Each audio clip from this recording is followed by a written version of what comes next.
Welcome to Learning Circles, an Indigenous perspective on psychological health and safety in the workplace. A special video series created to support employers across BC's tourism and hospitality industry. This series is a partnership between Len Pierre Consulting and Go2HR, BC's Tourism and Hospitality Human Resources and Health and Safety Association.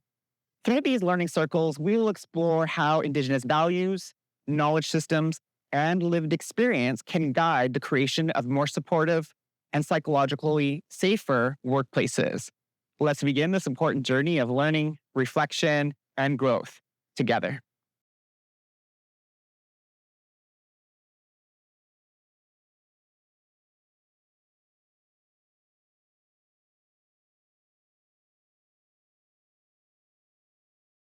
Hello, welcome to this module on Indigenous culturally safer terminology.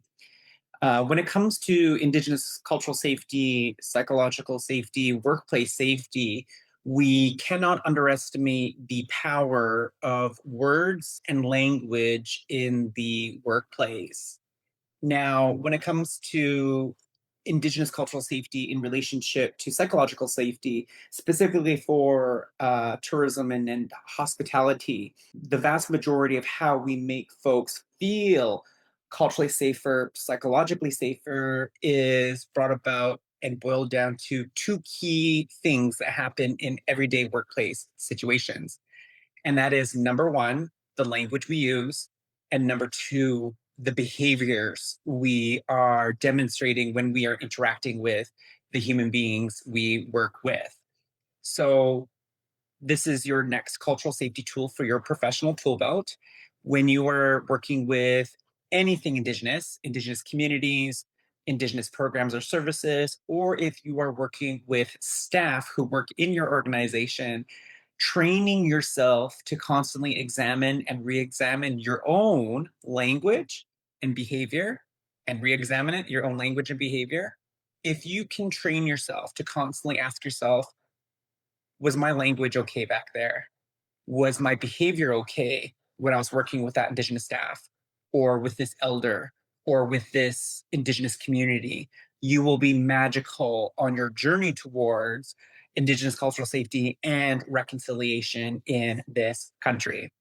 So, accompanying this video will be a resource, a PDF resource called Indigenous Culturally Safer Terminology that will give you more of a breakdown, such as the difference between First Nations, Métis, Inuit, um, Aboriginal, Indigenous, Indian, Native, all of these words. That's not so much what this video lesson is about. This video lesson is meant to equip you with some more tools for your tool belt. Things to say in the Indigenous context and some things not to say. When it comes to what to do, I always encourage professionals in every sector across this country do follow people's leadership on how they like to be identified. So if you are working with Indigenous staff and they prefer to be called First Nations, then follow their suit. If you are working with somebody who happens to be Haida or Simchan or Coast Salish, and they say, that's how I want to be identified, always follow their leadership on how they like to be identified with their cultural background. It's the same thing for gender pronouns. We don't want to call somebody a pronoun that they don't identify with. It's the same thing for Indigenous culture and safer terminology use.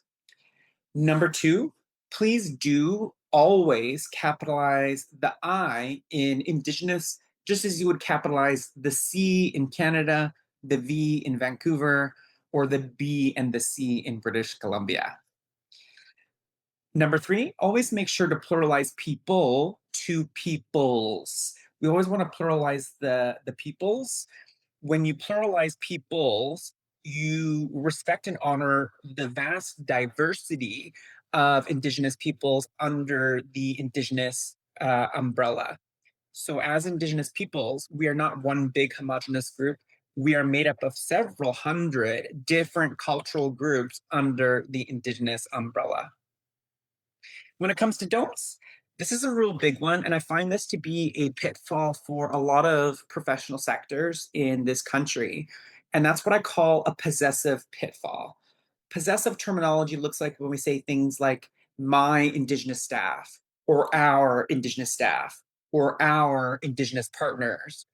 Another common one I hear is Canada's Indigenous peoples. So when you use our, or mine, or Canada's, that possessive terminology places the institution up here and Indigenous peoples down here.